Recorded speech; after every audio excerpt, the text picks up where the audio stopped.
Hai, welcome back to my YouTube channel. I'm Marta di sini dan halo dari Bali. Di vlog kali ini langsung aja yang ingin aku bahas adalah mengenai komentar panjang lebar yang aku dapatkan dari dua orang subscriber aku yang kurang setuju dengan apa yang aku sampaikan di salah satu video aku yang berjudul tipe cewek yang disukai oleh bule. Video itu adalah video request dari salah satu subscribers aku yang aku bikin buat dia, dan kemudian aku mendapatkan komen yang bisa dibilang kurang mengenakan, tapi apalah itu karena aku juga ngomongnya di publik, so setiap orang mempunyai hak untuk beropini sesuai dengan pendapat mereka kayak gitu. Nah, intinya di sini kenapa aku ingin bahas, karena menurut aku tidak pernah menyebutkan apa yang mereka sebutkan di komen itu. Jadi di video aku nggak ada bilang ini, malah dia bilang ini gitu. Tapi sebelum aku lanjut, bagi kalian yang belum subscribe di channel aku, silahkan subscribe dulu, karena subscribe kalian adalah dukungan yang sangat berarti banget buat YouTube channel aku. Jangan lupa juga di like apabila kalian suka dengan videonya, komen juga apabila kalian ingin menyampaikan sesuatu, kritik dan saran, atau mungkin request video. Langsung aja. Intinya di video itu ada dua orang yang komen yang menurut aku sedikit menjauh dari apa yang aku sampaikan di video itu. Dan intinya di video itu mbaknya bilang, karena kalau aku baca nanti takutnya panjang lebar, tapi kalau kalian ingin melihat komennya seperti apa, itu komennya publish di salah satu video aku yang berjudul tipe cewek yang disukai oleh bule. Nanti linknya bakal aku taruh di description box. Intinya mbak itu bilang kalau untuk pacaran sama bule nggak mesti ngebabu, nggak mesti berpakaian kurang kain, nggak mesti mau kumpul kebo, segala macam. Sedangkan di video itu aku nggak ada bilang kalau untuk menjadi pacar bule kamu harus dijadikan babu, kamu harus berpakaian seksi, dan kamu harus mau kumpul kebo gitu. Aku nggak ada bilang seperti itu, karena menurut aku itu adalah pilihan kalian masing-masing, itu pilihan pribadi yang dimana aku tidak punya hak untuk memberitahu kalian untuk itu. Intinya aku tidak pernah menyarankan orang untuk satu kumpul kebo untuk pacaran sama bule, dua berpakaian seksi untuk menjadi pacar bule, dan tiga mau dijadikan pembantu oleh bule tersebut. Intinya di ujung komen dari mbak ini bilang kayak begini, jadi nggak harus ya capek-capek ngebabu, pakai baju kurang bahan, dan mau diajak kumpul kebo cuma buat punya pacar bule. Ya seperti yang aku jelasin tadi, aku nggak ada menyarankan itu untuk viewers aku. Yang jelas yang aku sampaikan adalah hal-hal yang general, yang dimana aku tahu itulah tipe-tipe cewek Indonesia yang disukai sama bule. Entah apa cara pengertian yang komen ini mungkin tidak sejalan pikirannya dengan aku. Of course, kita orang yang berbeda, so doesn't matter. Menurut aku berpakaian seksi itu adalah style orang masing-masing dan tergantung di mana kita berada. Misalnya kalau aku lagi ada di Eropa, lagi musim dingin, lagi musim salju, of course aku pakai bajunya berlipat-lipat, baju panjang, pakai hoodie yang kayak nutupin semua badan, terus pakai celananya juga berlapis-lapis, pakai kaos kakinya beberapa, terus pakai sepatu, karena itu dingin ya di Eropa. Kalau aku ke Eropanya musim dingin. Terus kalau aku lagi di kampung orang tua aku, karena di situ walaupun aku non muslim, tapi orang tua aku tinggal di pulau yang mayoritasnya muslim, jadi aku harus menghargai itu dengan berpakaian yang sopan di situ. Misalnya dengan pakai t-shirt, pakai celana atau rok, atau pakai bawahan yang at least di bawah lutut aku, yang tidak menunjukkan pusar segala macam. Jadi aku tuh mengerti dengan situasi di mana aku berada. Dan sedangkan aku tinggal di Bali, di mana orang di sini bebas untuk memakai apa aja, bukannya bebas ya, maksudnya orang nggak peduli di sini mau pakai baju apa aja, berpakaian seperti apa, karena itu adalah hak mereka dan style mereka masing-masing. Jadi menurut aku berpakaian seksi itu bukan berarti cewek yang nggak benar, tapi emang itu style dari orang tersebut dan dimana dia berada. Misalnya aku tahu banyak orang yang suaminya yang pacarnya orang Indonesia juga berpakaian seperti apa yang aku pakai. Masih pakai bikini kalau renang, pakai short pants kalau jalan-jalan, atau pakai tank top aja. Karena satu, di Bali ini panas ya, jadi orang-orang juga pakai kayak begitu bukan karena untuk menunjukkan badannya, tapi karena emang panas di sini, jadi gerah gitu. Intinya berpakaian apapun itu adalah style kita masing-masing, cara kita berpakaian masing-masing, dan juga tergantung di mana kita berada atau kita mau ngapain kayak gitu. Jadi itu bukan urusan orang untuk ngurus kamu mau pakai pakaian apa gitu. Itu yang nomor satu mengenai berpakaian kurang bahan katanya ya. Kemudian mengenai ngebabu, sorry to say you're wrong, karena selama ini aku pacaran sama bule, aku nggak pernah dijadiin babu.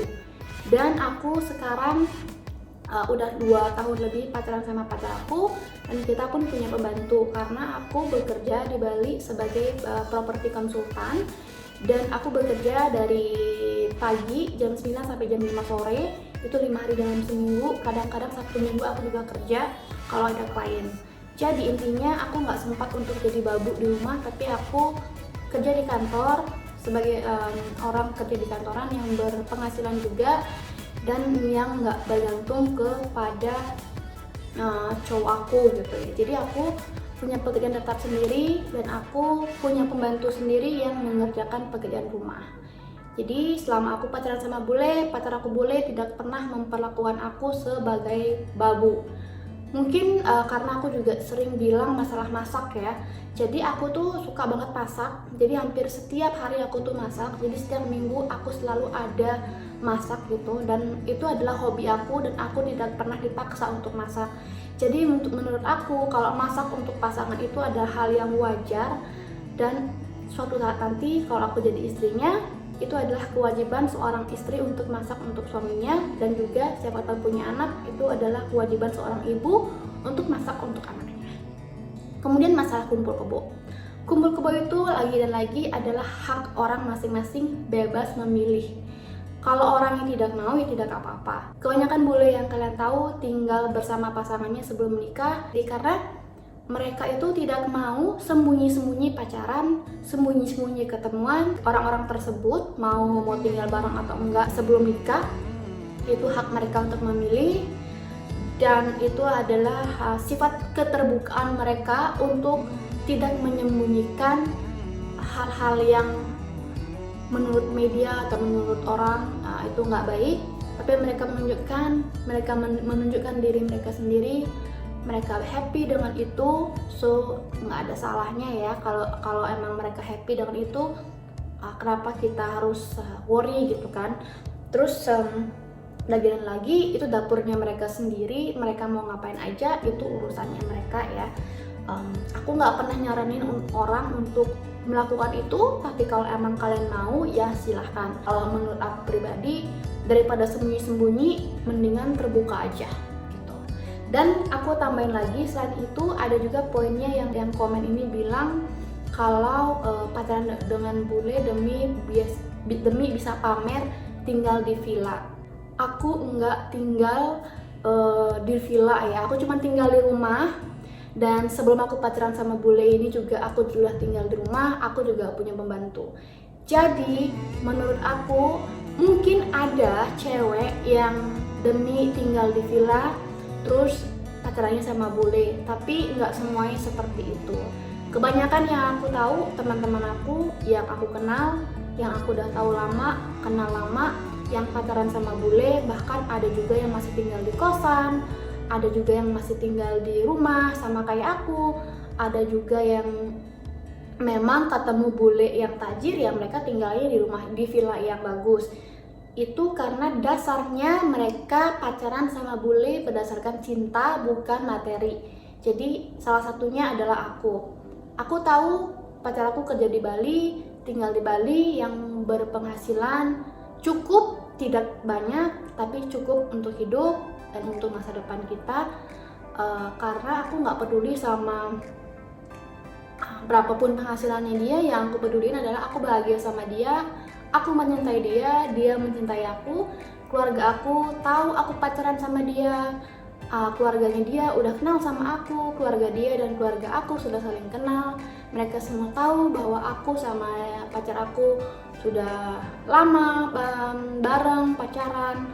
Aku sering juga ke luar negeri sama dia, aku juga sering liburan bareng sama dia. Pacar aku udah pernah ke rumah orang tua aku udah pernah ke rumah orang tuanya mereka.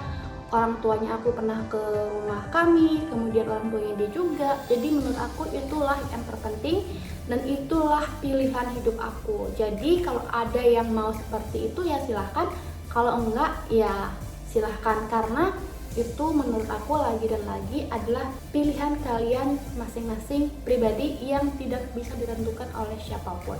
Itu pilihan kalian, kalau emang kalian mau silahkan, kalau enggak ya jangan kayak gitu. Intinya, kalau kalian penasaran dengan video yang aku maksud, video yang di komen, nanti linknya akan aku taruh di description box. Kalian bisa lihat sendiri dan juga komennya di situ ada panjang lebar. Aku udah publish karena aku nggak mau menyembunyikan hal itu, walaupun di situ ada kata-kata yang kurang enak buat aku baca. Salah satunya aku sok menjadi pakar bule. Memang benar Mbak, aku bukan pakar bule, tapi kebetulan saat itu ada yang request video untuk seperti itu. Kebetulan aku punya pacar bule, kebetulan aku punya experience. Disitulah aku bercerita, tapi aku sudah bilang di video itu setiap orang berbeda-beda dan itu tidak pure dari pemikiran aku. Aku juga punya beberapa teman bule yang cowok yang setuju dengan apa yang aku sampaikan dalam bagian tipe-tipe cewek yang disukai oleh bule.